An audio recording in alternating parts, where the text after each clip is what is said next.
Baiklah, tidak memperpanjang kata, kita persilakan Pak Agus untuk memulai. Tafadhal, Pak Agus. Terima kasih Pak Dahrial. Bismillahirrahmanirrahim. Assalamualaikum warahmatullahi wabarakatuh. Alhamdulillahirabbil alamin wassalatu wassalamu ala nabiyina Muhammadin wa ala alihi wa ashabihi wa ummatihi ajmain. Bapak dan Ibu sekalian yang saya hormati, alhamdulillah kita bertemu di batch yang ke-10 atau ke-11. Tapi dalam catatan saya ini sudah episode yang ke-51. Jadi mestinya kayaknya di batch 11. Nah, menarik bahwa di episode kali ini tema-tema yang dipilih oleh Bapak dan Ibu sekalian itu adalah tema-tema yang sangat yang masuk dalam klasifikasi kontroversial. Jadi dalam batch ini kita akan seru ya, hangat melakukan kajian-kajiannya, dan hari ini kita memulai dengan salah satu buku saya yang menjadi bagian dari judul-judul kontroversial itu, yaitu Adam tak diusir dari surga. Saya coba share dulu materinya. Bapak dan Ibu sekalian, ini adalah serial buku yang ke-15 dari 60-an judul buku yang sudah saya tulis, dan sesungguhnya ini adalah lanjutan dari buku seri ke-14 sebelumnya yang bercerita atau berjudul Ternyata Adam Dilahirkan. Sehingga nanti saya akan mencuplik beberapa bagian dari buku yang sebelumnya untuk menyambungkan, ya, karena kalau tidak disambungkan lantas ini menjadi kehilangan pijakannya. Ada 3 hal yang kelihatan di dalam judul ini, Adam, yang kedua adalah tak diusir, dan yang ketiga surga. Jadi kita perlu melakukan klarifikasi terhadap diksi yang kita gunakan di dalam judul ini. Siapa itu Adam, surga itu apa dan bagaimana, dan kemudian apakah benar beliau itu diusir dari surga. Oke, Bapak dan Ibu sekalian, kita mulai dengan diksi yang pertama, nama Adam, ya. Tentang siapakah sebenarnya Adam itu. Kita sudah pernah melakukan kajiannya di sekian episode yang lalu, ya, batch mungkin 3-4 batch yang sebelumnya, terkait dengan munculnya peradaban manusia di planet bumi ini. Sangat menarik karena kalau kita lihat di seluruh jagat raya sampai hari ini tidak ditemukan adanya peradaban. Jangankan peradaban, kehidupan saja belum ditemukan. Sehingga pertanyaan besar bagi seluruh manusia di muka bumi ini, apakah memang kehidupan itu hanya ada di planet bumi ini ataukah sesungguhnya ada di tempat-tempat yang lain, ya. Oke. Tentang siapakah Adam, kita sudah pernah membahas di buku yang tadi saya sebutkan, Ternyata Adam Dilahirkan. Jadi kita detail membahasnya di sana. Tetapi kita akan mencoba mengambil beberapa poin. Yang kedua, bahwa Adam bukanlah manusia yang pertama di planet bumi ini. Kita sudah membahas tentang itu karena nanti akan kita lihat data-data saintifiknya. Manusia yang pertama itu munculnya kapan, Adam munculnya kapan. Yang jelas disebut oleh Al-Quran adalah Adam itu khalifah yang pertama. Itu eksplisit di dalam Al-Quran. Atau juga nabi yang pertama. Bisa dilihat dari urut-urutan atau silsilah kenabian, silsilah kerasulan, akan terlihat bahwa Nabi Adam sebagai nabi pertama, sebagai khalifah yang pertama. Tetapi terkait dengan manusia pertama, itu kontroversial, karena tidak ada pijakan yang eksplisit tentang itu. Jadi biasanya kesimpulan bahwa Adam manusia pertama itu didasarkan pada ayat-ayat yang tidak eksplisit, melainkan kesimpulan dari sejumlah ayat. Di antaranya ketika dikatakan Adam itu diciptakan oleh Allah dari tanah misalnya. Nah, dikarenakan diciptakan dari tanah, maka disimpulkanlah Adam itu manusia pertama. Tetapi tidak ada kalimat yang secara eksplisit mengatakan bahwa Adam adalah manusia yang pertama yang muncul di muka bumi ini. Nah, nanti itu bisa menjadi bagian diskusi dan klarifikasi kita. Jadi yang kedua, bahwa Adam tidak secara eksplisit disebut manusia pertama, dan bahkan termasuk saya yang berpendapat bahwa Adam bukan manusia pertama, tetapi beliau adalah khalifah yang pertama. Di mana eranya itu kalau kita telusuri dari jejak sejarah kenabian, itu baru di sekitar 6.000 sampai 10.000 tahun sebelum Masehi. Jadi itu bisa dirunut, dan banyak kitab-kitab sejarah silsilah para nabi yang mencoba merunut mulai dari Nabi Muhammad ke belakang, Nabi Muhammad, Nabi Isa, ya kemudian terus ke belakang sampai Nabi Musa, Nabi Ibrahim, lagi ke belakang Nabi Nuh sampai Nabi Adam, maka ketemulah eranya Nabi Adam itu ada di sekitar 6.000-an tahun sebelum Masehi atau maksimal 10.000 tahun sebelum Masehi. Yang ketiga, tubuh Adam itu diciptakan dari tanah bumi. Itu bertaburan ayatnya di dalam Al-Quran. Jadi bukan dari tanah planet Mars, bukan dari tanah Venus, Merkurius dan sebagainya, atau dari galaksi lain, melainkan diciptakan dari tanah bumi.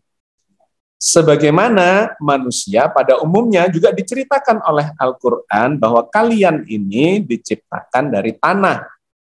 Tanahnya adalah tanah bumi, yang kemudian disaripatikan dan seterusnya menjadi sperma dan ovum, dan kemudian proses pembentukan manusia di dalam rahim. Kemudian juga disebutkan dihidupkan di bumi, dimatikan di bumi, dan kelak dibangkitkan di planet bumi pula. Jadi dari sedemikian banyak ayat itu kita bisa mendapatkan informasi tentang siapakah Adam itu. Mari kita lihat sejumlah ayat yang bercerita tentang hal itu untuk melandasi kajian kita kali ini. Yang pertama adalah ayat yang menceritakan bahwa Adam itu khalifah pertama. Di dalam surat Al-Baqarah ayat 30 Allah berfirman, wa idz qala rabbuka lil malaikati inni ja'ilun fil ardi khalifah. Ingatlah ketika Tuhanmu berfirman kepada para malaikat, sesungguhnya aku hendak menjadikan seorang khalifah di muka bumi. Malaikat berkata, mengapa engkau hendak menjadikan khalifah di muka bumi itu? Orang yang akan membuat kerusakan padanya dan menumpahkan darah. Padahal kami senantiasa bertasbih dengan memuji engkau dan mensucikan engkau. Tuhan berfirman, sesungguhnya aku mengetahui apa yang tidak kamu ketahui. Jadi ayat ini secara eksplisit membocorkan rahasia atau membocorkan informasi di mana para malaikat diberitahu oleh Allah, khalifahnya belum ada, tapi Allah sudah membocorkan bahwa Allah akan menjadikan seorang khalifah di muka bumi itu.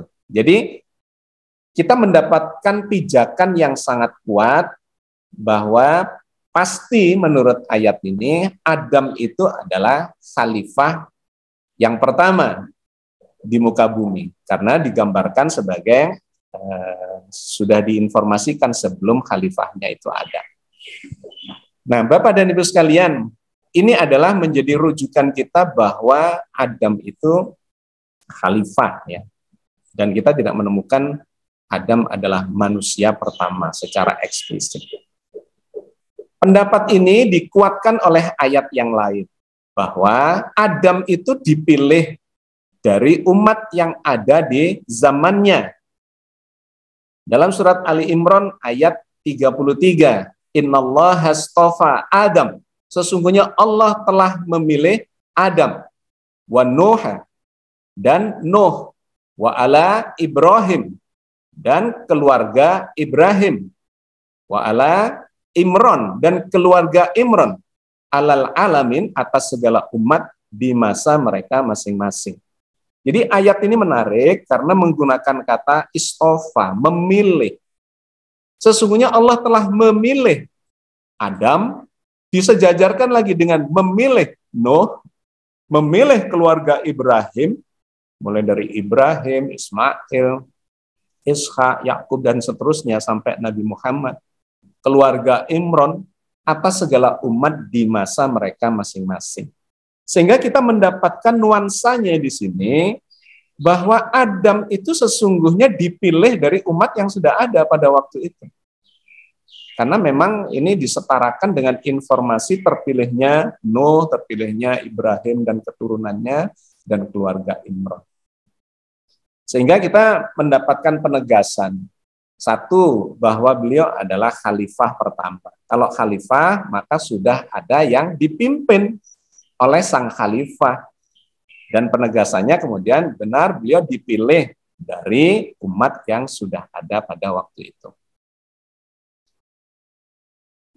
Nah, informasi lainnya lagi untuk menggambarkan bahwa Adam itu diciptakan Allah dari tanah bumi, itu bertaburan di dalam Al-Quran, cerita tentang Nabi Adam yang diciptakan dari tanah bumi itu.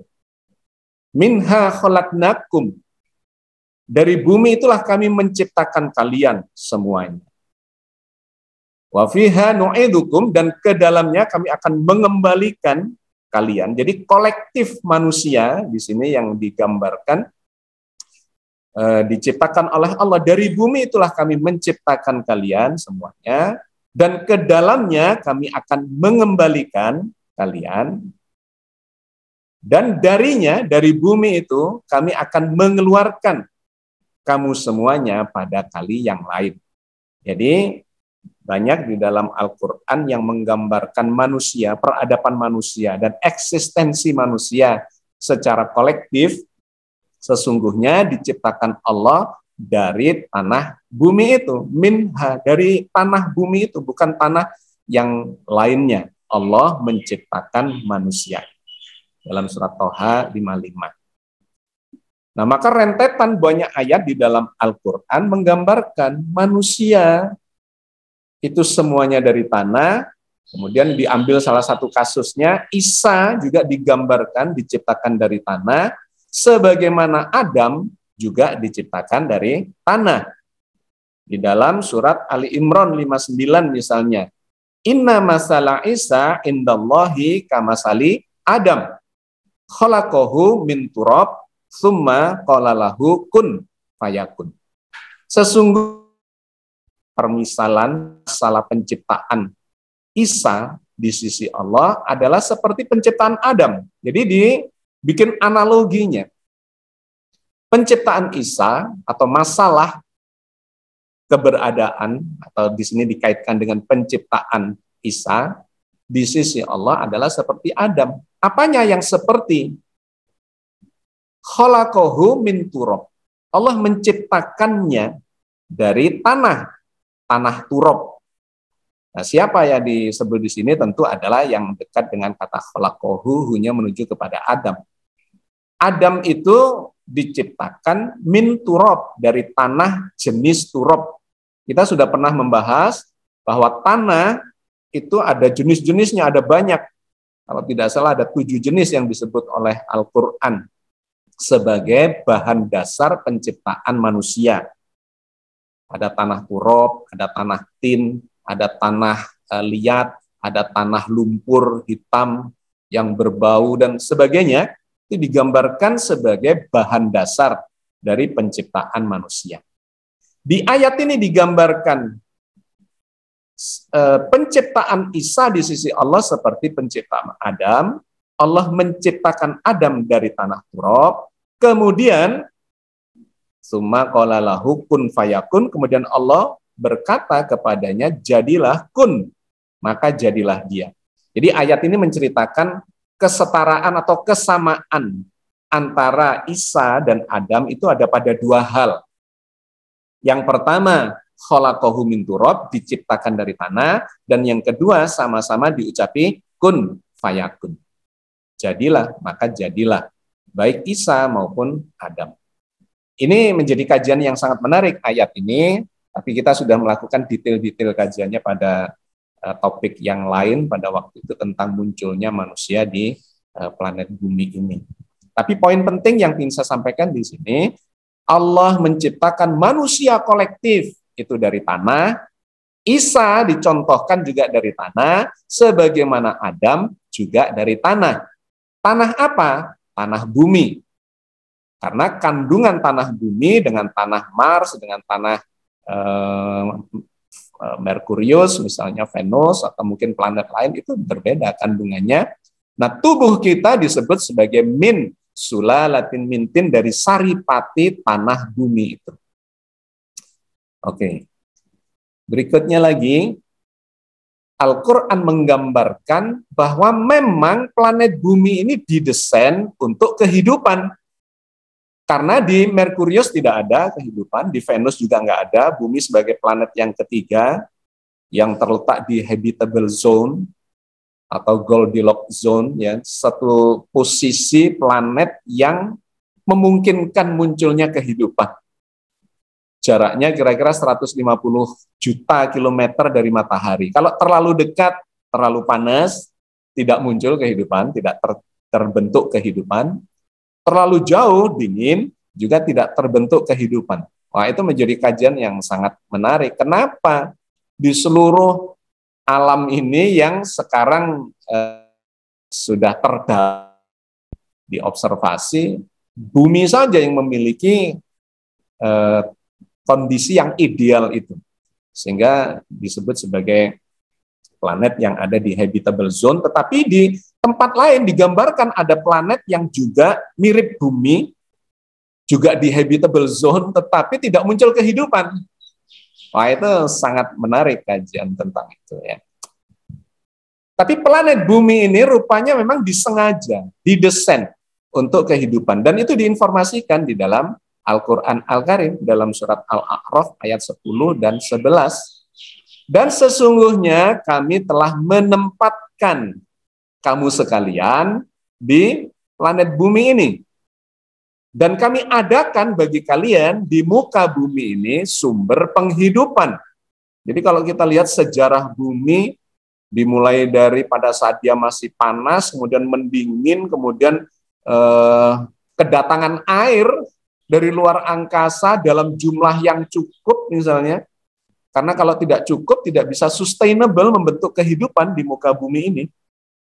Datang air, kemudian muncul atmosfer, sekian lapis atmosfer yang melingkupi bumi sehingga memungkinkan untuk munculnya kehidupan dan seterusnya. Kami adakan bagi kalian di muka bumi sumber penghidupan. Amat sedikitlah kalian bersyukur.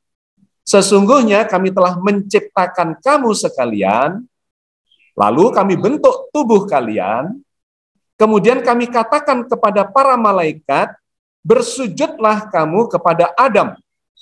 Maka mereka pun bersujud kecuali iblis, dia tidak termasuk mereka yang bersujud.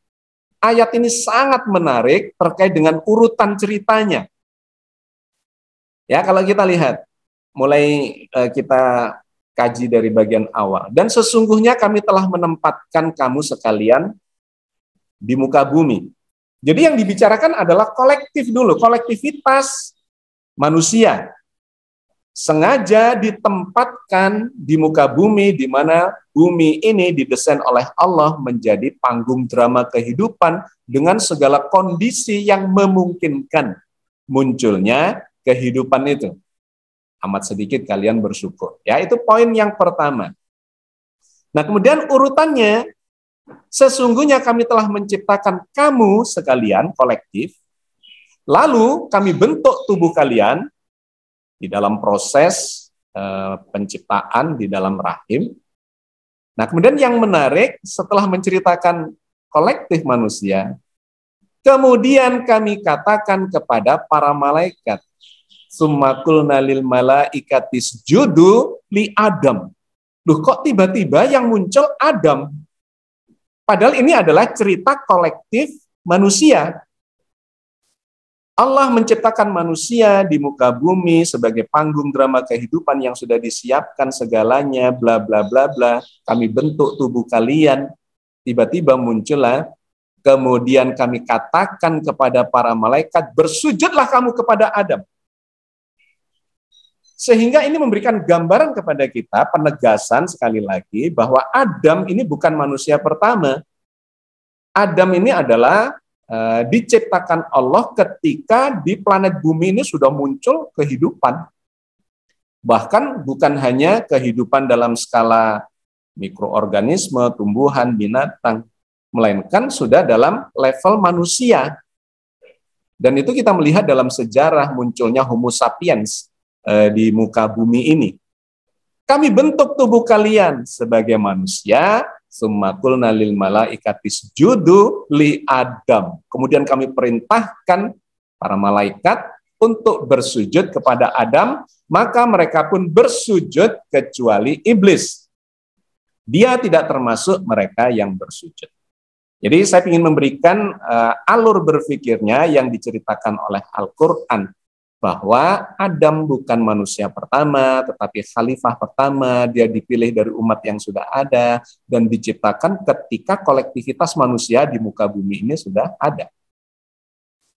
Digambarkan lagi di ayat yang berbeda. Memang hidup kita, mati kita, dibangkitkan, semuanya itu terjadi di planet bumi ini. Bukan di planet manapun atau di luar angkasa atau di galaksi lain dan sebagainya. Dalam surat Al-A'raf 25, qala fiha tahyauna wa fiha tamutuna wa minha tukhrajun. Allah berfirman, di bumi itulah kalian hidup dan di bumi itu kalian mati dan dari bumi itu kalian akan dibangkitkan. Jadi sejak awal memang kita ini sudah didesain, diciptakan dari tanah bumi, nanti mati, badannya hancur, kembali terurai menjadi bagian tanah bumi, dibangkitkan juga dari unsur-unsur yang ada di tanah bumi itu lagi. Nah, memang kemudian ada penjelasan, ya, kita mulai meningkat, ada penjelasan bahwa planet bumi di fase akhirat itu oleh Allah direnovasi. Tidak seperti bumi yang sekarang yang mungkin kapasitasnya terbatas. Ada pertanyaan kan, loh, kalau semuanya nanti di akhirat itu dihidupkan di bumi lagi, apa cukup? Ya, sama Allah diinformasikan bahwa buminya akan diubah. Misalnya dalam surat Ibrahim ayat 48. Yauma tubaddalul ardu ghairal ardi was samawat wa barazu lillahil wahidil qahhar. Pada hari bumi diganti dengan bumi yang lain.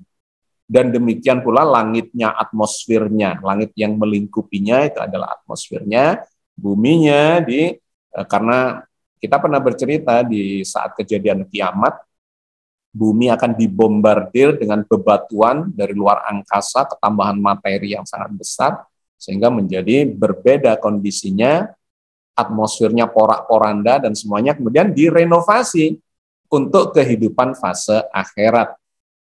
Pada hari ketika bumi diganti dengan bumi yang lain, dan demikian pula langitnya, dan mereka semuanya berkumpul menghadap kehadirat Allah yang Maha Esa lagi Maha Perkasa.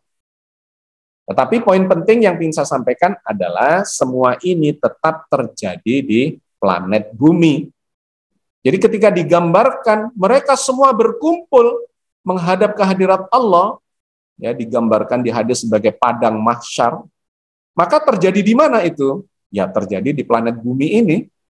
Kita tidak berpindah tempat ke mana-mana, tetapi ya kembali dibangkitkan di planet ini meskipun planet buminya sudah direnovasi, disesuaikan untuk kepentingan kehidupan akhirat. Oke.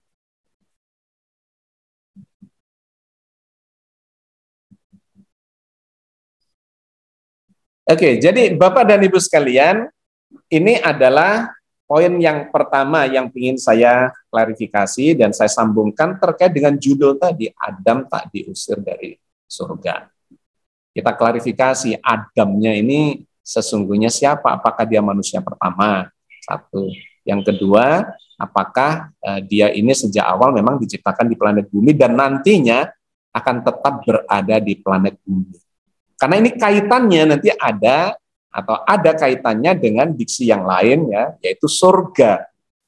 Lantas surganya itu ada di mana kan begitu. Nah, maka kita mencoba melakukan klarifikasi yang kedua terkait dengan surga, di mana dalam topik kita kali ini kita akan membahas benarkah Adam itu diusir dari surga?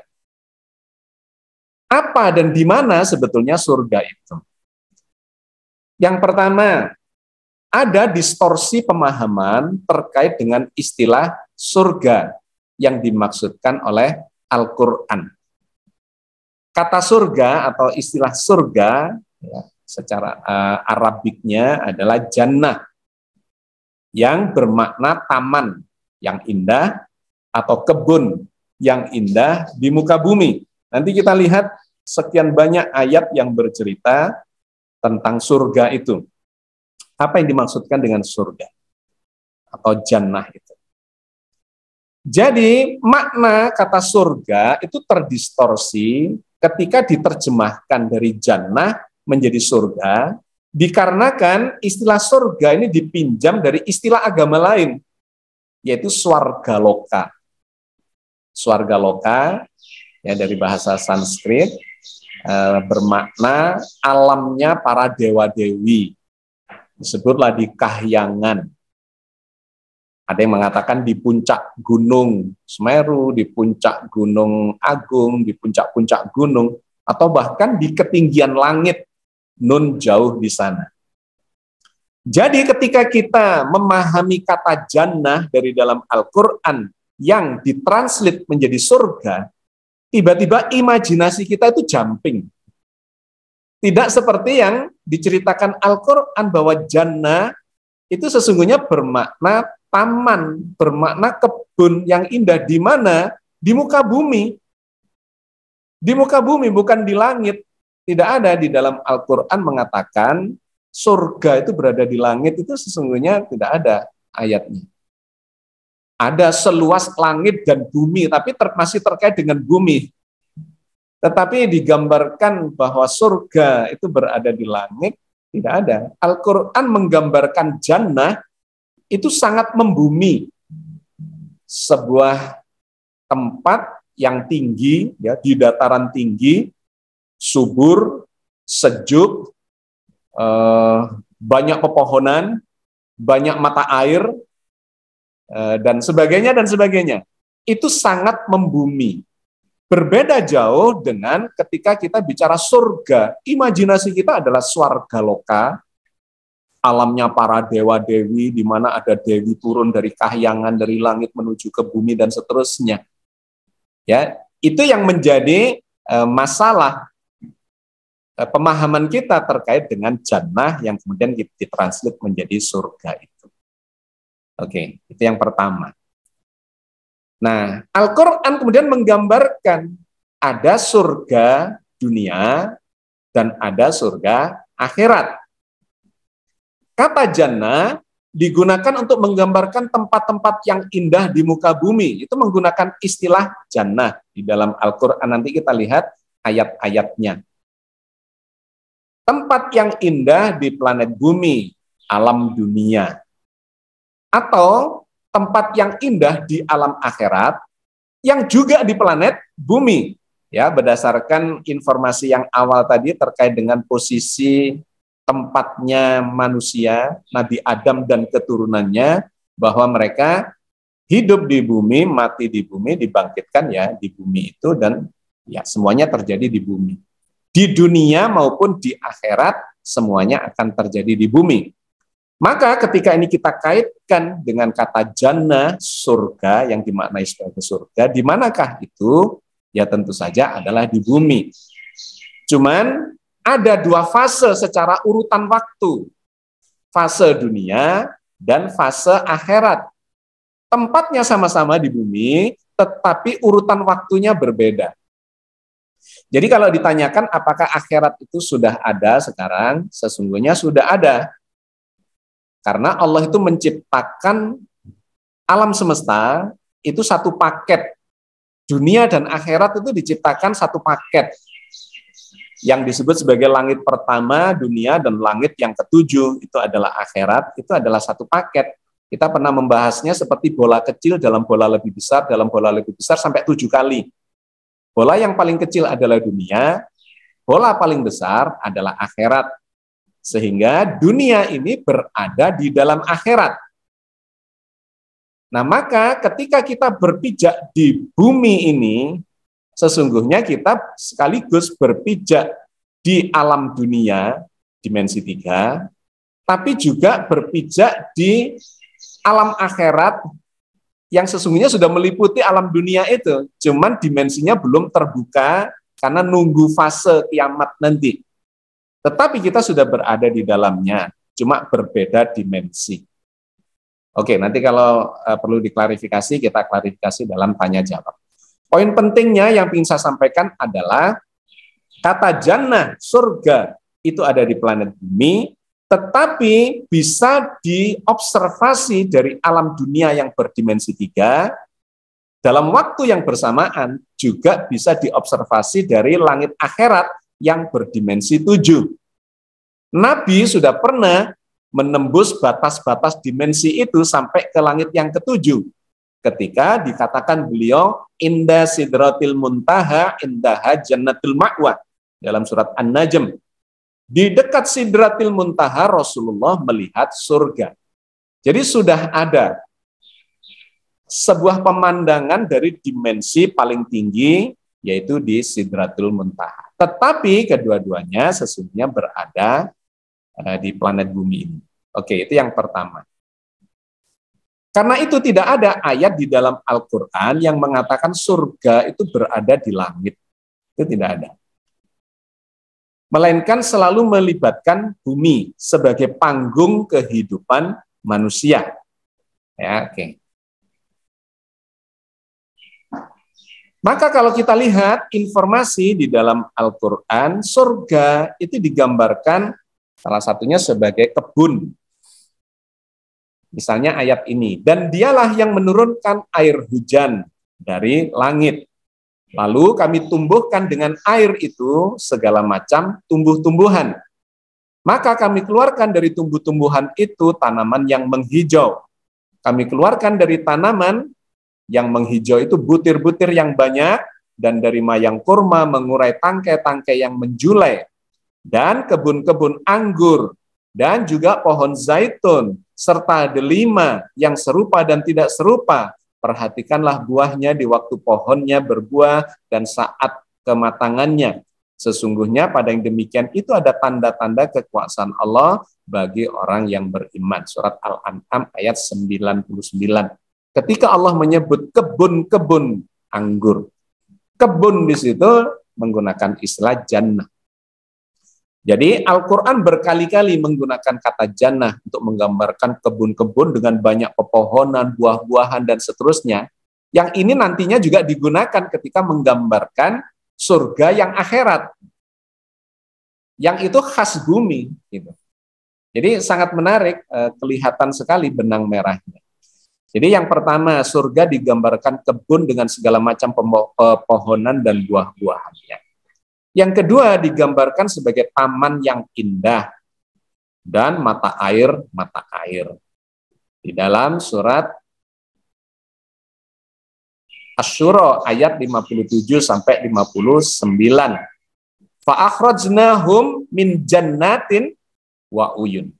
Maka kami keluarkan mereka, ini cerita tentang Fir'aun dan kaumnya, dari taman-taman yang indah, jannah, wa uyun, dan mata air. Dan dari perbendaharaan dan kedudukannya yang mulia, demikianlah dan kami wariskan semuanya kepada Bani Israel. Jadi ini cerita pertarungannya antara Bani Israel dengan Fir'aun, yang kemudian Fir'aunnya mengejar Musa dan Bani Israel sampai tenggelam di Laut Merah itu. Nah, kemudian digambarkanlah, maka kami keluarkan Fir'aun dan kaumnya itu dari taman-taman yang indah yang mereka miliki, mata air yang mereka bangun, ya. dari perbendaharaan, kekayaannya, dari kedudukannya yang mulia. Demikianlah, dan kami wariskan semuanya kepada Bani Israel. Poin penting yang ingin saya sampaikan adalah penggunaan kata jannah, taman-taman yang indah yang digandengkan dengan mata air. Nah, itu juga digambarkan di ayat-ayat yang berbeda. Maka terkait dengan surga akhirat, kalau tadi itu adalah surga dunia. Surga dunia adalah kebun, taman-taman yang indah di muka bumi di dalam fase duniawi, sehingga dikaitkan dengan keberadaan Fir'aun, Musa, dan kita semua. Sedangkan surga akhirat oleh Al-Quran juga digambarkan sebagai taman yang indah. Gambaran tentang surga, jannah, yang dijanjikan kepada orang-orang yang bertakwa. Nah, ini berupa janji yang akan diberikan kepada orang-orang yang bertakwa kelak, ialah seperti taman yang mengalir sungai-sungai di bawahnya atau di dalamnya. Buahnya tidak henti-hentinya, sedangkan naungannya meneduhkan. Itulah tempat kesudahan bagi orang-orang yang bertakwa. Sedangkan tempat kesudahan bagi orang-orang kafir adalah api neraka. Surat Ar-Ra'd ayat 35. Nah, cerita tentang surga di fase akhirat banyak sekali di dalam Al-Quran, ya ini mewakili salah satunya. Ada puluhan, bahkan cerita surga lebih dari 100 ayat. Ya. Nah, itu digambarkan sebagai taman yang indah. Tetapi ini adalah, nanti kita lihat itu simbol-simbol. Banyak mengandung bukan hanya secara visual dan fisikal, tetapi ada banyak simbol-simbol yang terkandung di dalamnya, karena memang akhirat, dimensi yang tinggi itu belum pernah kita alami. Sehingga Allah memberikan gambaran. Itu sesuai dengan imajinasi yang kita miliki. Dimiliki oleh misalnya juga pada saat ayat itu turun di padang pasir. Maka gambaran tentang kenikmatan, keindahan, dan sebagainya itu disandarkan, ya, digambarkan sebagai taman yang indah, yang sejuk, banyak air, buah-buahan, dan sebagainya, tapi masih ditambahkan lagi oleh Al-Quran, menghendaki apapun di sana, itu kita mendapatkannya. Jadi ada satu gambaran yang lebih dari apa yang kita bisa pahami terkait dengan surga akhirat itu. Dikarenakan secara pembahasan dimensi pun kita akan bisa mendapatkan kesimpulan bahwa ada bagian-bagian yang belum bisa kita pahami berdasarkan persepsi duniawi kita terhadap sesuatu yang dimensinya jauh lebih tinggi dibandingkan dengan kita. Surga akhirat bagaikan taman yang indah. Kemudian di ayat yang lain lagi digambarkan surga akhirat seluas langit dan bumi. Digambarkan dalam surat Ali Imran ayat 133. Wasari'u ila magfiratin mir rabbikum wa jannatin arduhas samawati wal ardu uiddat lil muttaqin. Dan bersegeralah kamu kepada ampunan dari Tuhanmu dan kepada surga yang luasnya seluas langit dan bumi, yang disediakan untuk orang-orang yang bertakwa.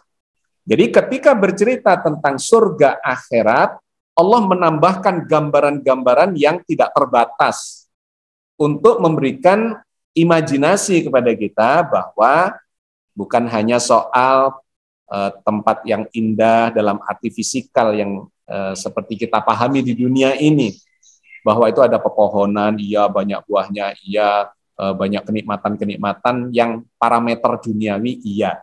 Tetapi selalu ditambahkan dengan suasana atau kondisi yang kita tidak bisa membayangkan, tidak bisa membandingkannya, karena memang secara pendekatan teori dimensi pun, dimensi yang lebih tinggi di mana akhirat itu berada, itu ada begitu banyak bagiannya yang belum kita bisa pahami.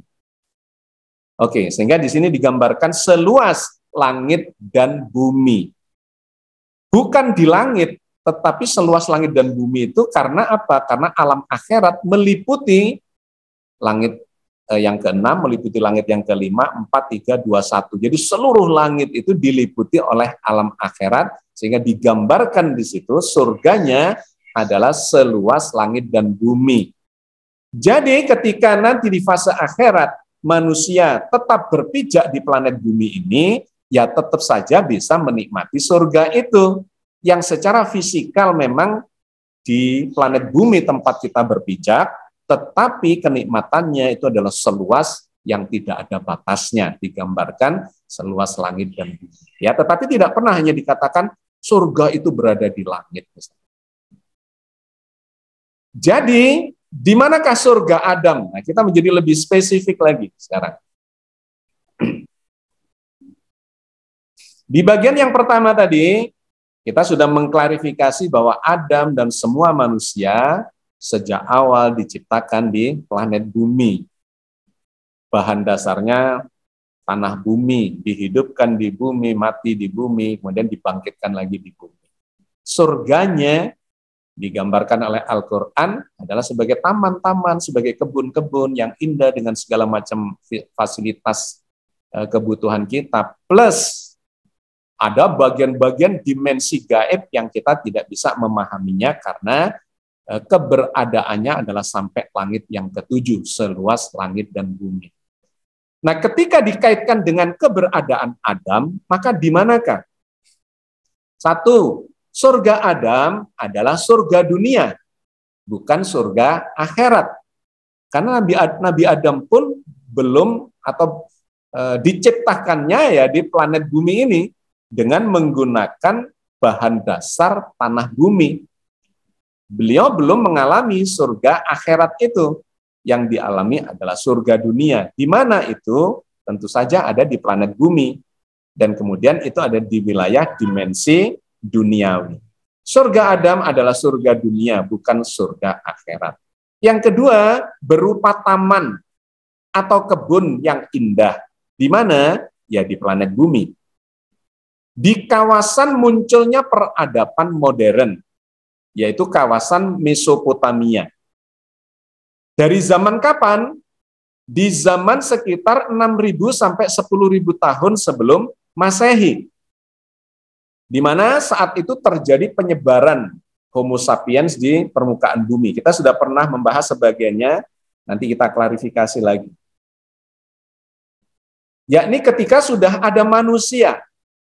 Karena ayat-ayat tadi menggambarkan Adam bukanlah manusia pertama, melainkan adalah manusia yang diciptakan Allah di planet bumi ini sebagai khalifah pertama, di mana beliau dipilih dari komunitas manusia yang sudah ada, yaitu Homo sapiens. Adam dipilih sebagai khalifah dan nabi pertama untuk mensyiarkan agama tauhid. Jadi poin-poin ini memberikan koridor. Apa yang telah kita baca, ya kita kaji di slide-slide sebelumnya, memberikan arah, memberikan koridor kepada kita bahwa ya Adam itu di bumi eranya adalah era 6.000 sampai 10.000 tahun yang lalu.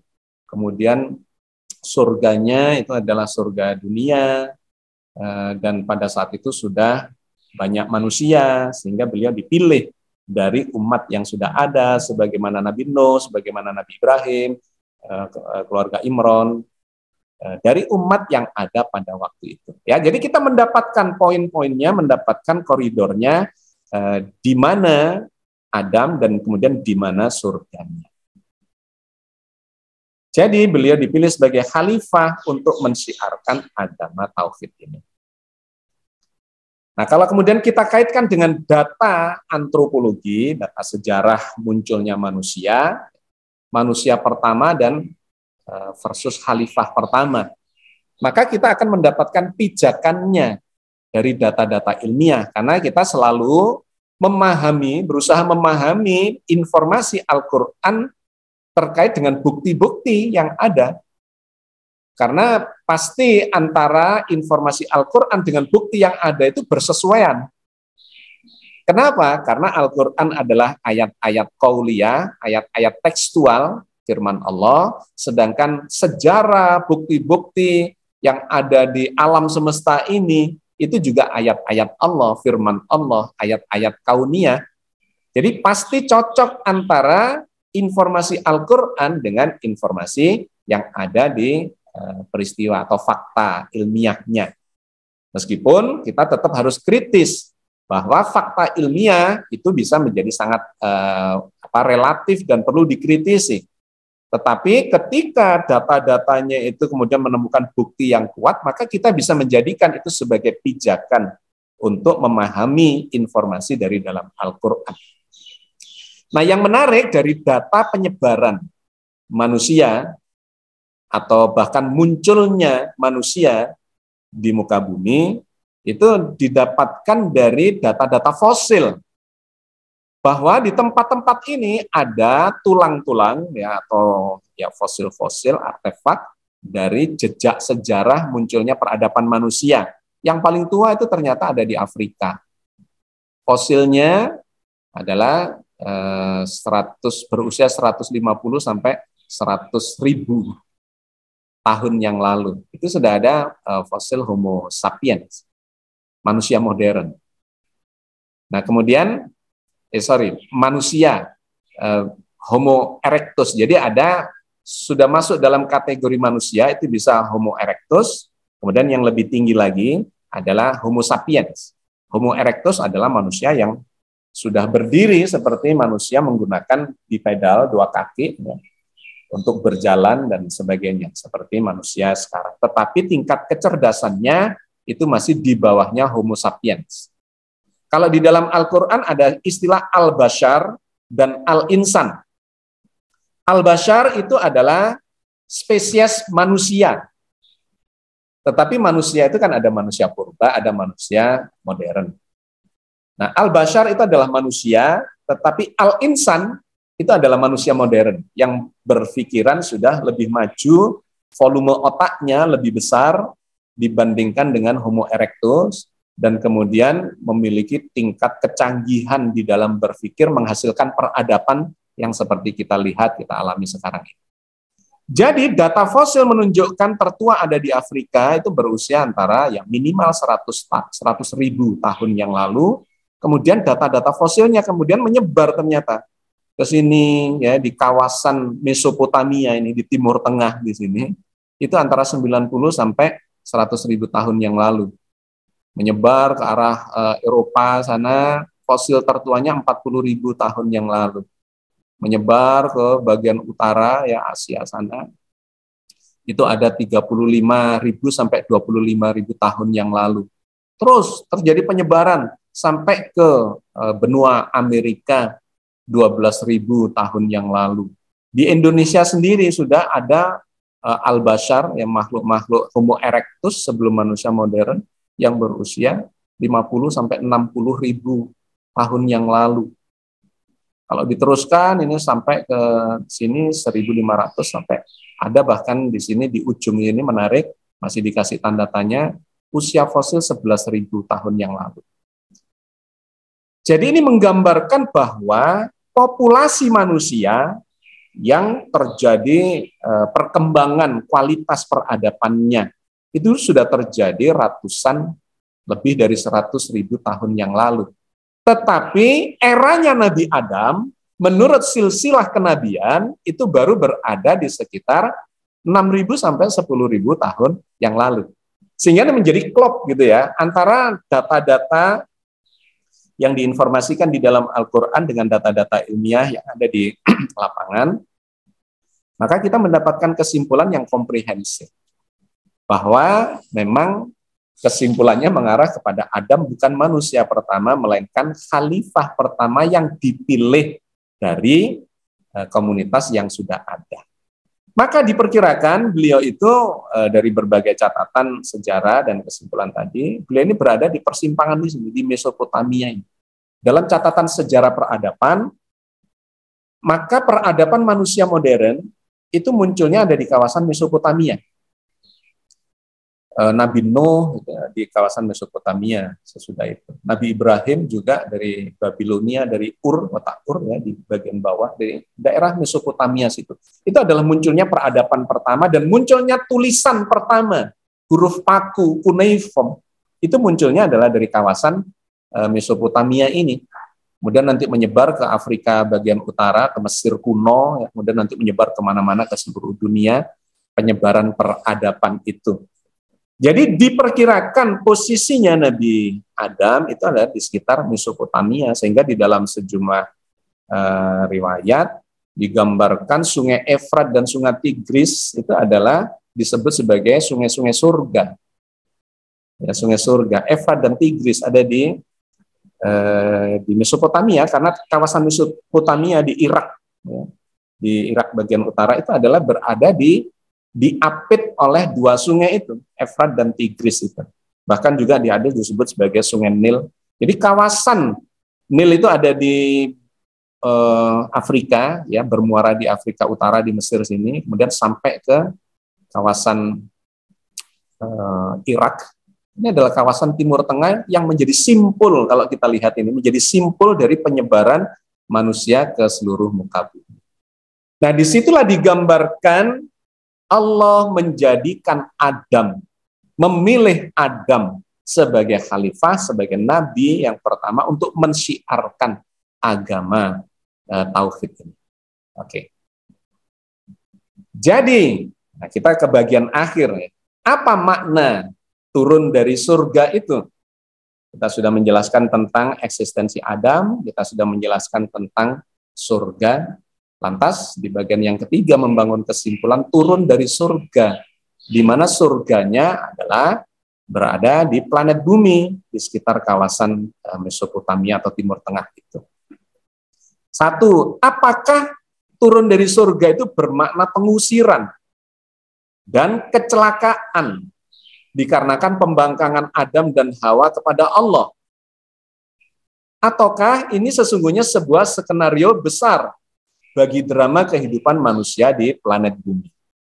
Ya, jadi ada dua kutub pemahaman terkait dengan turunnya Adam dari surga itu. Ada yang memahaminya sebagai sebuah kecelakaan sejarah kemanusiaan. Bahwa kalau seandainya, ini ada yang berkata begitu, kalau seandainya Adam dan Hawa dulu tidak melakukan dosa di surga itu, maka manusia ini tidak tinggal di planet bumi katanya, tetapi digambarkan berada di surga yang di langit dan tidak diturunkan ke bumi karena ya akan tetap di sana. Apakah benar begitu? Tentu itu berlawanan dengan informasi dari dalam Al-Quran bahwa ketika Allah belum menjadikan Adam sebagai khalifah, bahkan ada yang mempersepsinya itu sebagai belum menciptakan Adam, maka Allah sudah membocorkan skenario besar kepada para malaikat. Wa idz qala rabbuka lil malaikati inni ja'ilun fil ardi khalifah. Ingatlah ketika Allah berkata kepada para malaikat, inni ja'ilun fil ardi khalifah. Allah akan menjadikan khalifah di muka bumi. Artinya ada sebuah skenario itu. Bukan sebuah kecelakaan sejarah bahwa Adam itu turun dari surga atau tidak lagi bertempat di surga, yang dari kajian kita sesungguhnya surga itu berada di planet bumi, di dataran tinggi, yang sejuk, yang banyak mata air, yang subur, banyak pepohonan, buah-buahan, dan sebagainya, dan sebagainya. Yang kedua, kisah turunnya Adam dari surga sesungguhnya adalah kisah yang penuh dengan simbol-simbol bagi munculnya peradaban manusia modern yang berbasis pada keilmuan dan spiritualitas. Ya, nanti kita lihat ayat-ayatnya bahwa sesungguhnya kemunculan Adam ini oleh Al-Quran pun digambarkan sebagai munculnya peradaban modern, peradaban yang berbasis pada keilmuan, tapi juga harus berbasis pada spiritualitas, ketauhidan. Nah, Bapak dan Ibu sekalian, ada sejumlah ayat yang menarik. Salah satunya adalah ketika Allah menguji kecerdasan Adam. Itu digambarkan di ayat ini, yaitu surat Al-Baqarah 31 sampai 32. Wa 'allama Adamal asma'a kullaha summa aradahum 'alal malaikah, dan seterusnya. Dan dia, Allah, mengajarkan kepada Adam nama-nama seluruhnya, kemudian Adam mengemukakannya kepada para malaikat. Kemudian mengemukakannya kepada para malaikat lalu berfirman, sebutkanlah kepadaku nama benda-benda itu jika kamu memang orang-orang yang benar. Mereka menjawab, Maha suci Engkau, tidak ada yang kami ketahui selain dari apa yang telah Engkau ajarkan kepada kami.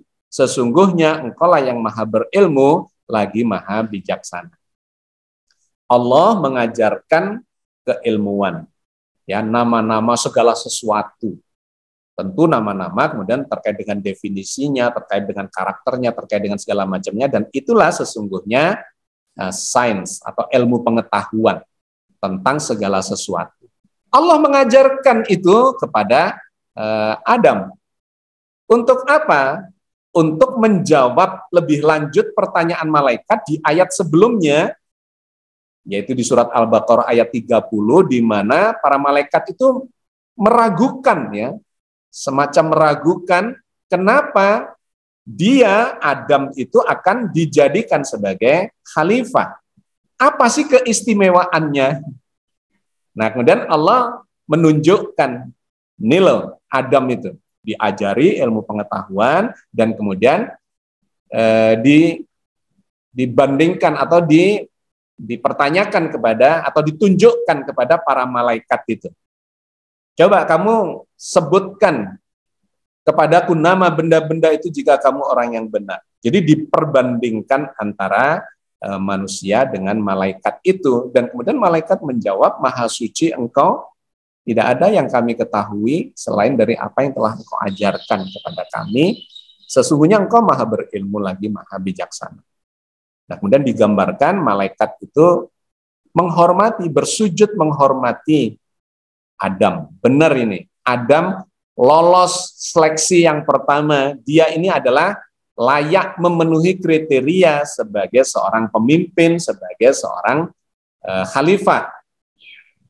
Itu adalah ujian yang pertama. Sukses dalam uji kecerdasan intelektualitas. Tetapi yang menarik di ayat yang berbeda digambarkan ada uji ketaatan. Secara spiritualitas ternyata Adam mengalami kegagalan. Dan kami berfirman, hei Adam, diamilah oleh kamu dan istrimu surga ini. Jadi menarik ini. Di dalam Al-Quran digambarkan perintah mendiami surga itu adalah ketika Adam itu sudah bersama dengan istri. Hei Adam, diamilah oleh kamu dan istrimu surga ini. Kalau kita runut ya dalam secara dalam sejumlah ayat, ternyata sebelum Adam ini di tempat itu, bahkan di seluruh muka bumi ini dikuasai oleh golongan jin. Ya, salah satu tokohnya adalah iblis. Nah, ini yang nanti ada kaitannya dengan iblis yang menguasai kedudukan sebagai pemimpin di muka bumi, menjadi aktor utamanya, kemudian akan digantikan oleh Adam sebagai khalifahnya. Disitulah sesungguhnya esensi dari pertengkaran, dari permusuhan antara iblis dengan Adam itu. Nah, digambarkan di ayat ini, Adam mendiami surga itu bersama istrinya, dan silakan makan makanan yang ada di dalamnya, ya, yang banyak lagi baik di mana saja yang kamu sukai, dan janganlah kamu dekati pohon ini, yang akan menyebabkan kamu termasuk orang-orang yang zalim. Tidak dijelaskan di situ karakteristiknya pohon itu. Ini adalah simbol-simbol di sini.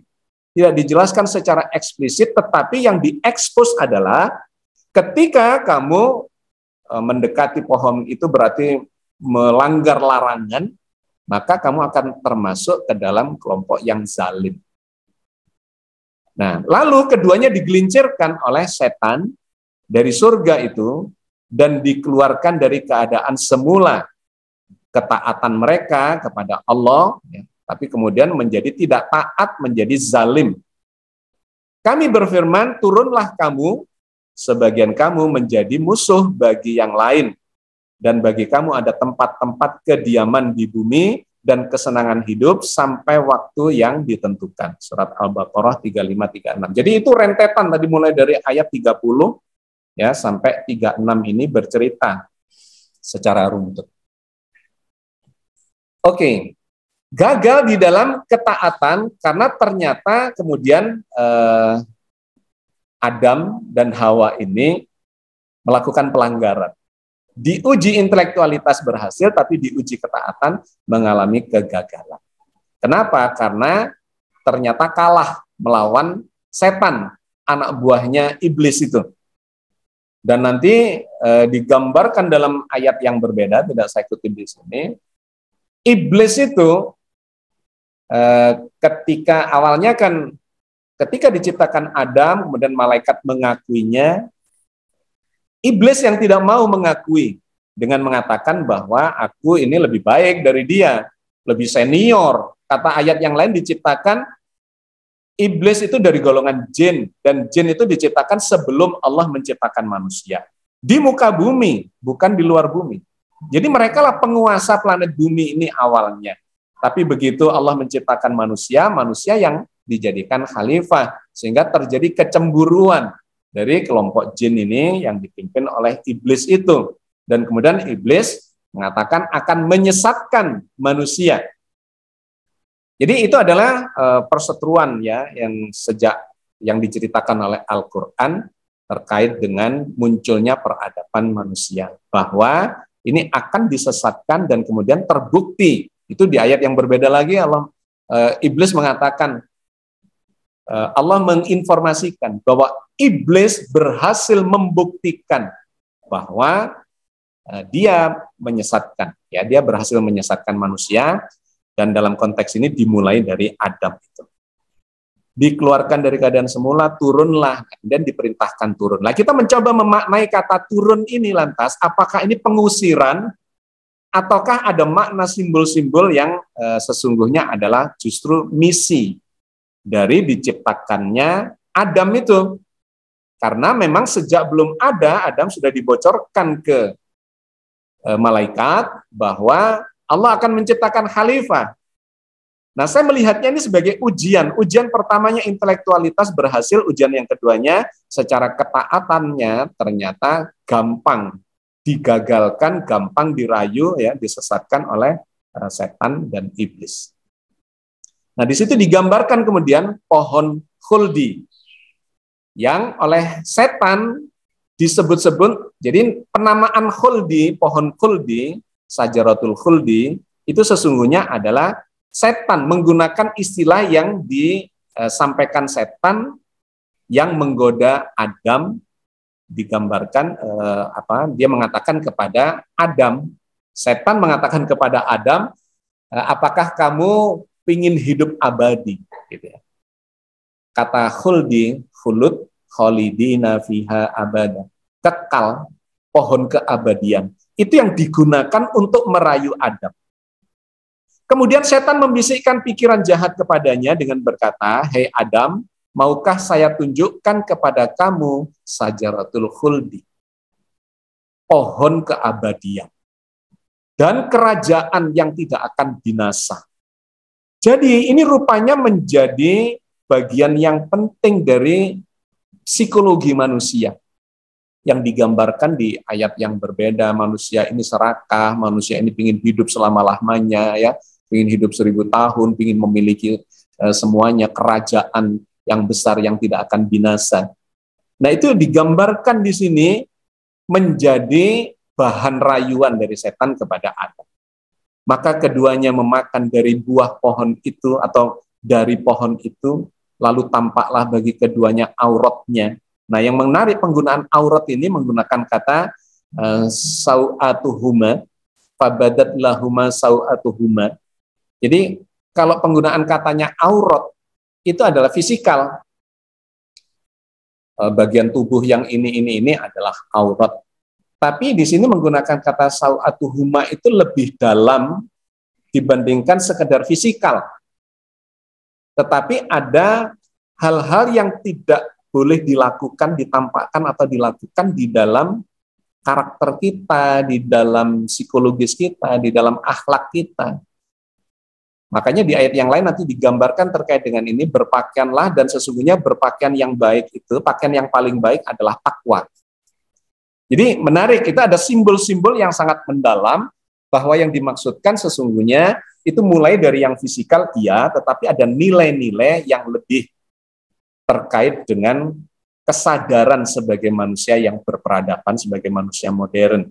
Karena Adam adalah khalifah yang bukan hanya memiliki kecerdasan intelektual, tetapi juga kesadaran emosional dan spiritual. Menutupinya dengan daun surga dan durhakalah Adam kepada Tuhannya dan sesatlah dia. Oke. Sebentar. Bagian-bagian akhir.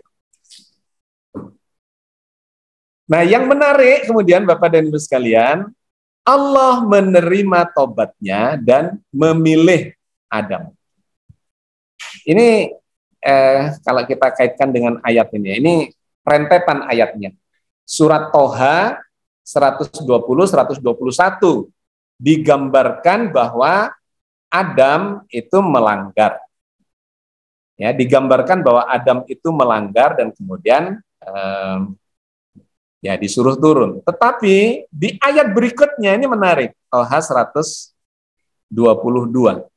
Kemudian Tuhannya memilihnya. Ini kan aneh nih. Jadi ketika Adam itu melakukan kesalahan, terbukti melakukan kesalahan dan bisa dirayu oleh setan, tiba-tiba kalimat berikutnya adalah kemudian Tuhannya memilihnya. Maka dia menerima taubatnya dan memberinya petunjuk. Jadi pemilihan itu bukan setelah bertobat, tetapi setelah terbukti bahwa Adam itu melakukan kesalahan. Kemudian Tuhannya memilihnya, maka dia menerima tobatnya dan memberi petunjuk. Allah berfirman, barulah turunlah kamu berdua dari surga bersama-sama. Sebagian kamu menjadi musuh bagi sebagian yang lain. Maka jika datang kepadamu petunjuk dariku, lalu barang siapa yang mengikuti petunjukku, dia tidak akan tersesat dan tidak akan celaka. Ini kan aneh nih. Anehnya dalam arti begini. Pembangkangan kepada Allah, dan kemudian disuruh turun, tapi dipilih dulu. Dipilih, ini berarti layak khalifah, gitu. Kemudian diterima tobatnya, diberi petunjuk, sambil diberi pesan-pesan. Turunlah kamu berdua dari surga bersama-sama, sebagian kamu nanti akan ya bermusuh-musuhan. Jika datang petunjukku kepadamu, lalu barang siapa yang mengikuti petunjukku, dia tidak akan sesat dan tidak akan celaka. Apakah begini pengusiran itu? Bukan. Ini adalah sebuah ya setelah lolos ujian, karena kemudian digambarkan begini, ini ayat yang lainnya tidak saya kutip. Ketika Adam itu melakukan kesalahan dan kemudian bertobat mengakui kesalahannya, maka kata ayat yang lain di dalam surat Ali Imran ayat 133 sampai 134, itu digambarkan berarti dia itu orang yang bertakwa. Orang yang bertakwa itu bukanlah orang yang tidak pernah berbuat salah. Tetapi orang yang bertakwa itu adalah orang yang ketika berbuat salah, dia menyadari kesalahannya dan mohon ampun kepada Allah. Ya, dalam surat Ali Imran 133-134, wasari'u ila maghfiratin min rabbikum wa jannatin arduhas samawati wal ardu uiddat lil muttaqin. Bersegeralah kalian kepada ampunan Allah dan surga yang luasnya seluas langit dan bumi yang disediakan buat orang yang bertakwa. Siapa mereka itu? Alladzina yunfikuna fis sarra'i wad dharra'i wal kadhiminal ghaidha wal 'afina 'anil nas wallahu yuhibbul muhsinin. Yaitu orang yang senantiasa melakukan banyak kebajikan. Dalam keadaan sempit, dalam keadaan lapang, dia membelanjakan hartanya di jalan Allah. Gitu. Dia bisa menahan emosinya, kemarahannya, dan seterusnya. Dan di ayat berikutnya lagi digambarkan, dan mereka ketika mereka melakukan kesalahan, mereka segera ingat Allah. Dan memohon ampun kepada Allah, dan berjanji untuk tidak melakukan dosa itu lagi dikarenakan mereka sudah mengetahuinya. Jadi menarik di sini, Allah menginformasikan bahwa orang yang bertakwa, dan para pemimpin itu harus orang-orang yang bertakwa, ternyata bukan orang yang tidak pernah melakukan kesalahan, tetapi orang yang ketika melakukan kesalahan, kemudian dia ingat kepada Allah, dan kemudian bertobat kepada Allah, berjanji tidak melakukan lagi kesalahan itu. Nah, disinilah sesungguhnya Nabi Adam itu kemudian dipilih oleh Allah. Kenapa? Ketika dia gagal taat atau melanggar perintah Allah, kemudian dia bertobat dan dia kemudian diklasifikasikan sebagai orang yang bertakwa dan justru lulus di situ, kemudian Tuhan memilihnya. Dia menerima tobatnya dan memberi petunjuk. Nah, kemudian diberi pesan-pesan seperti itu.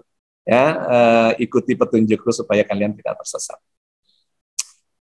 Oke, nah bagian akhir ini kata yang dipakai itu adalah ihbitu, turunlah kalian.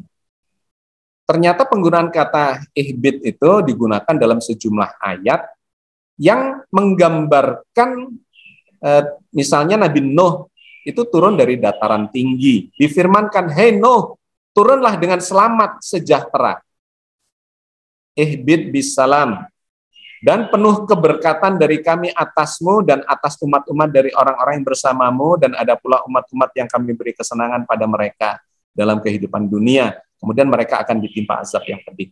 Jadi poin yang ingin saya sampaikan adalah penggunaan kata ihbit, perintah Nabi Adam turun dari surga, itu juga digunakan untuk memerintahkan Nabi Nuh turun dari bukit ketika banjir besar, kemudian kapalnya terdampar di perbukitan. Ketika sudah surut, maka turunlah dengan selamat dan sejahtera. Nah, kata ihbit ini juga digunakan untuk Nabi Musa turun ke kota, itu juga menggunakan kata yang sama. Dan ingatlah ketika kamu berkata, "Hei Musa, kami tidak bisa sabar dengan satu macam makanan saja," ini Bani Israel ya. "Sebab itu mohonlah untuk kami kepada Tuhanmu agar dia mengeluarkan bagi kami dari apa yang ditumbuhkan bumi, yaitu sayur-sayuran, ketimun, bawang putih, kacang adas, bawang merah, dan seterusnya." Kemudian Musa berkata, "Maukah kamu mengambil yang rendah sebagai pengganti yang lebih baik? Pergilah kamu ke kota, ihbitu Misron." Masuklah ke kota, ke kawasan Mesir itu, karena mereka sudah berada di luar itu. Pasti kamu memperoleh apa yang kamu minta. Nah, jadi menariknya adalah perintah turun itu sambil dengan penuh pesan kepada Nabi Adam. Artinya tidak ada nuansa pengusiran di situ, tetapi ada sebuah misi ya yang justru dibawa oleh kita. "Kami berfirman, turunlah kamu semuanya dari surga itu, ihbitu minha jami'a.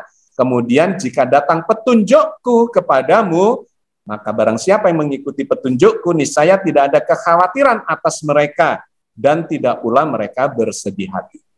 Ini bandingkan dengan pengusiran terhadap iblis yang diceritakan oleh Al-Quran. Allah berfirman, "Maka turunlah kamu, iblis, dari surga itu, fahbit minha, karena kamu tidak sepatutnya menyombongkan diri di dalamnya."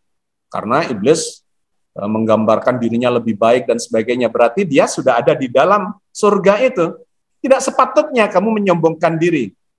Ditambah lagi, fahruj, maka keluarlah. Sesungguhnya kamu termasuk orang-orang yang hina. Jadi perintah keluar, pengusiran itu sambil memberikan penekanan bahwa kamu sombong dan kemudian menjadi hina. Di ayat yang lain lagi, iblis diusir sambil dikutuk. Nah, ini kan beda nih. Allah berfirman, "Keluarlah kamu dari surga itu sebagai orang yang terhina, lagi terusir. Sesungguhnya barang siapa di antara mereka mengikuti kamu, benar-benar aku akan mengisi neraka jahanam dengan kamu semuanya." Al-A'raf 18. Di surat Al-Hijr 34, Allah berfirman, "Keluarlah dari surga, karena sesungguhnya kamu terkutuk." Jadi Bapak dan Ibu sekalian, saya kira itulah yang ingin saya sampaikan. bagaimana Adam diperintahkan turun, tetapi konteksnya adalah konteks skenario besar, bahwa pembangkangan atau pelanggaran yang dilarang oleh Allah justru menunjukkan bahwa manusia itu satu, cerdas secara intelektual, tetapi memiliki kelemahan secara hawa nafsu, tetapi dia memiliki potensi spiritualitas untuk bertobat, pilihlah oleh Allah. Tetapi iblis berbeda lagi. Dia memang mengambil posisi yang jelas-jelas berseberangan sehingga diperintahkan keluar, diusir dari surga karena tidak pantas berada di surga, dan sambil dikutuk menjadi orang yang hina, keluar dari sana karena kamu sombong dan sebagainya. Keluarlah dari surga karena sesungguhnya kamu adalah orang yang terkutuk. Saya kira saya cukupkan, saya kembalikan ke Pak Dahrial. Terima kasih. Terima kasih Pak Agus, ini luar biasa ya. Banyak hal yang kita dapatkan dari apa yang dikemukakan oleh Pak Agus, terutama mengenai siapa itu Adam. Jadi bukan manusia pertama. Ya, itu kemudian kita tahu bahwa Adam ini adalah manusia pertama yang diberi intelektual. Oke. Homo sapiens. Sebelumnya Homo erectus. Dan banyak hal-hal yang kita dapatkan tadi, termasuk surga. Jadi Adam ini bukan di surga akhirat, tapi di surga dunia. Itu beda. Dan apa yang kita bicarakan semua yang seperti biasa Pak Agus berlandaskan Al-Quran, kemudian dikupas dengan ilmu-ilmu dunia, antara lain antropologi, sejarah. Jadi kita kupas Al-Quran dan hadis, kemudian dipertemukan dengan bukti-bukti antropologi dan sejarah. Itu ketemu. Kita bisa ketemukan di Al-Quran dan sains ini, insya Allah. Mantap. Ya. Baiklah, kita masuk ke babak diskusi, tanya jawab. Saya lihat sudah ada 3 yang raise hand. Kita persilakan yang pertama, Dr. Kamarudin, Pak Ustaz. Silakan, Pak Kamarudin. Assalamualaikum warahmatullahi wabarakatuh. Waalaikumsalam. Moderator dan Pak Agus yang kami hormati.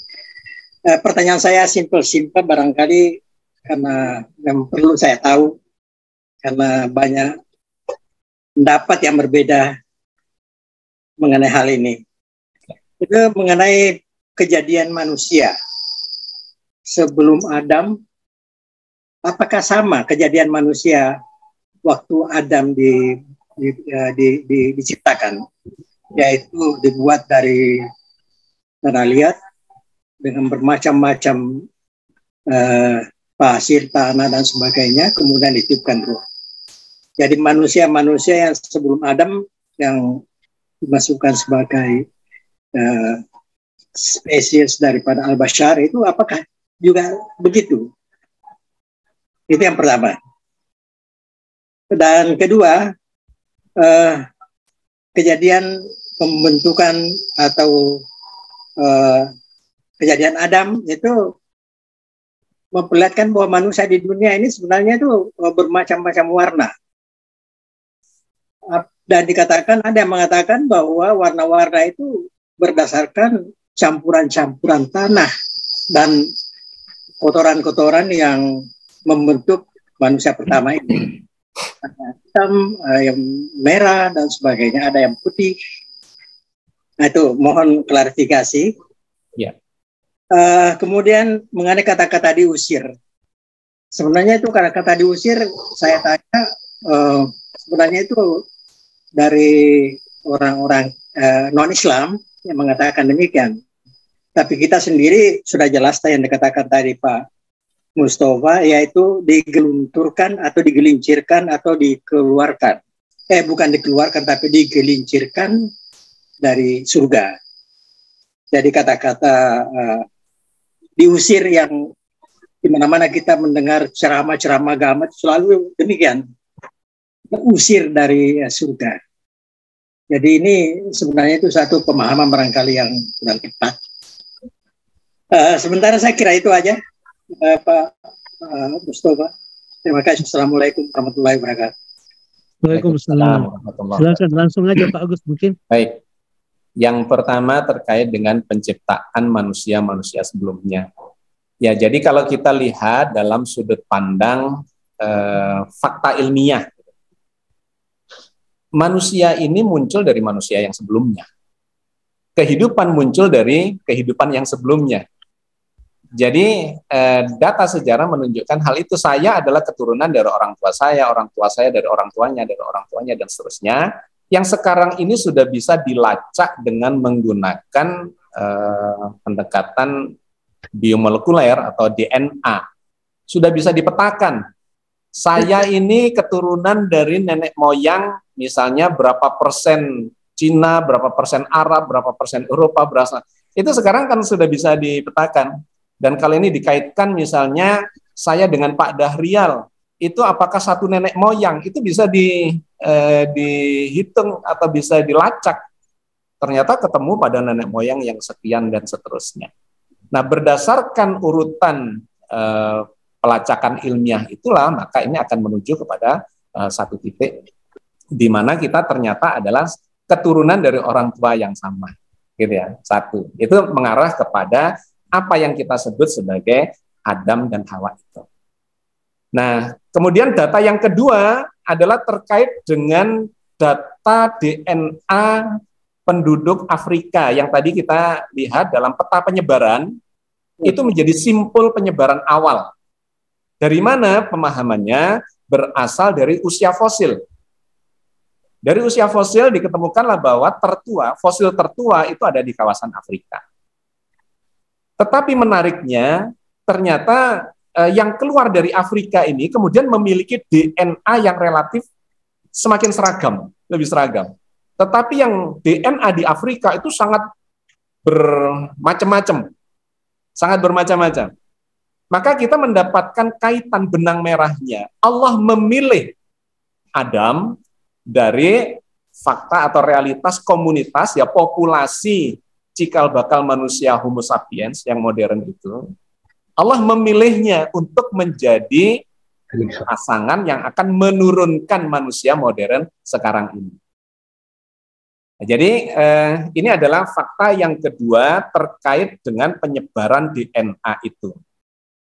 Nah, terkait dengan penciptaan, maka Allah menggambarkan bahwa seluruh manusia, baik yang al-bashar maupun yang al-insan, itu semuanya diciptakan dari tanah. Nah, ini memang memunculkan satu gambaran yang sangat yang perlu didalami ya secara ilmiah, karena runtutan berpikir logika ilmiahnya adalah badan kita semuanya berasal dari saripati tanah.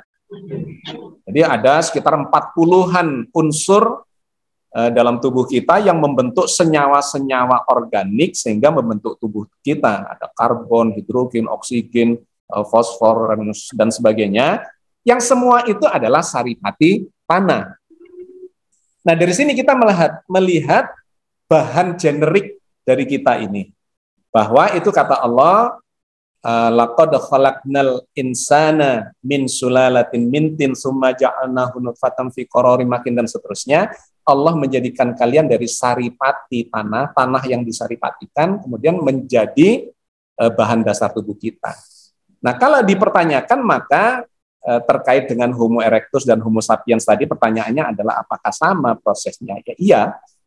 Badan Homo erectus itu ya adalah saripati tanah bumi. Badan Homo sapiens juga adalah saripati tanah bumi. Di mana korelasinya atau di mana hubungan benang merahnya antara Homo erectus dengan Homo sapiens itu ada pada kualitas kecerdasannya dan volume otaknya. Karena volume otak di Homo erectus itu masih berkisar di bawah 1000 lah. Rata-rata di bawah 1000 cc. Ada yang agak lebih besar, tapi sesungguhnya kecerdasan tidak hanya berkait di volume otak, tetapi perbandingan rasio antara volume otak dengan sumsum tulang belakangnya. Tapi secara sederhana bisa digambarkan volume otak yang berbeda pada manusia, ya jangan dibandingkan mungkin dengan gajah karena memang badannya besar, otaknya besar. Tetapi pada manusia, Homo erectus itu memiliki volume otak yang lebih kecil, jauh lebih kecil dibandingkan dengan Homo sapiens. Maka dalam neuroscience kita mendapatkan fakta Semakin besar volume otaknya, semakin banyak lipatan dari otak itu, maka dia memiliki tingkat intelektualitas yang semakin tinggi. Nah, rupanya disitulah terjadi proses genetik, mutasi genetika, di mana dari al-bashar purba yang volume otak atau tingkat kecerdasannya rendah, kemudian Allah menciptakan berdasar atau melalui proses genetika, maka keturunannya ini akan berangsur menjadi makhluk yang berbeda, yang memiliki tingkat kecerdasan yang berbeda. Nah, di sini memang secara data ada missing link, ada lompatan yang tidak diketahui. Kenapa dari volume otak yang rendah tiba-tiba muncul volume otak yang jauh lebih besar yang menggambarkan tingkat kecerdasan yang tinggi itu. Di mana di situ menjadi ada memori bahasa, ya, kecerdasan di dalam berbahasa yang tidak dimiliki oleh kelompok Homo erectus. Ini sangat khas manusia ini, memiliki bahasa yang sangat kompleks seperti ini. Pada binatang punya bahasa tetapi tidak kompleks. Tapi pada manusia itu bisa menggambarkan dan memunculkan peradaban dikarenakan bahasa itu. Di sini ada missing link yang tidak ketemu, yang memang harus kemudian dicari terus berdasarkan fakta ilmiah. Tetapi kalau dipertanyakan bagaimana proses penciptaannya, ya ini runtut. Tidak bisa secara ilmiah dikatakan muncul secara mendadak, karena ini sesungguhnya adalah efek dari runtutan ini.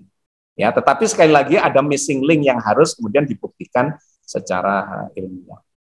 Jadi kalau ditanyakan bagaimana prosesnya, itu dalam pemahaman saya terjadi perintah Allah dalam mutasi genetika itu sehingga memunculkan Homo sapiens, dan dipilihlah dia untuk menjadi nabi atau menjadi khalifah pertama karena sudah memenuhi syarat.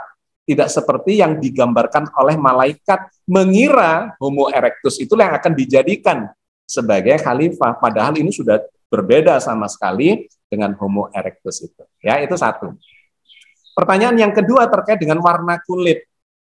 Secara pendekatan genetik itu disebabkan oleh penyimpangan atau perbedaan alel namanya, perbedaan jumlah genetik tertentu yang memunculkan warna. Itu sangat sedikit sekali. Yang memunculkan warna rambut, ada yang hitam, ada yang coklat, ada yang keemasan, rambut jagung, kemerahan, dan seterusnya. Atau kemudian ada kaitannya dengan warna pupil mata, ada yang kehijauan, ada yang kebiruan, ada yang kecoklatan, ada yang hitam. Kemudian warna kulit. Nah, itu secara fakta ilmiah bisa dibuktikan disebabkan oleh perbedaan geografis di mana dia akan mengalami proses perubahan warna itu. Selain kemudian terjadi perubahan secara genetik, ya. Bisa dua-duanya. Secara genetik spontan, perintahnya mengubah warna kulit, warna rambut, warna mata, atau secara berangsur-angsur, ya, kita lihat orang-orang yang terisolasi di sebuah kawasan, satu kaya sinar matahari, yang lainnya sangat miskin sinar matahari, itu akan memiliki warna kulit yang berbeda, di mana pigmen itu akan berpengaruh pada kulit, pada rambut, dan pada mata. Gitu ya. Jadi itu terjadi pada genetiknya. Saya lebih memilih tafsir yang seperti itu dibandingkan digambarkan manusia diciptakan dari tanah yang berbeda-beda, kemudian tanah yang berbeda itu yang memunculkan warna yang berbeda. Ya. Gitu ya, baik. Baik. Ketiga tadi apa ya? Sudah, kayaknya terjawab semua ya. Ketiga mengenai diusir. Oh, tentang diusir. Ya. Ada kata digelincirkan, tapi itu sebetulnya adalah istilah untuk setan yang berhasil menggelincirkan. Gitu ya, menggelincirkan dalam arti kemudian dia digambarkan melakukan kesalahan. Tetapi kalau yang perintah keluar Allah, perintah dari Allah atau firman dari Allah, itu adalah menggunakan kata turunlah. Ya, turunlah. Sedangkan iblis itu lebih keras lagi. Keluarlah. Tidak pantas berada di dalam surga karena sombong dan sebagainya. Kemudian kalian keluar dalam keadaan hina dan terkutuk.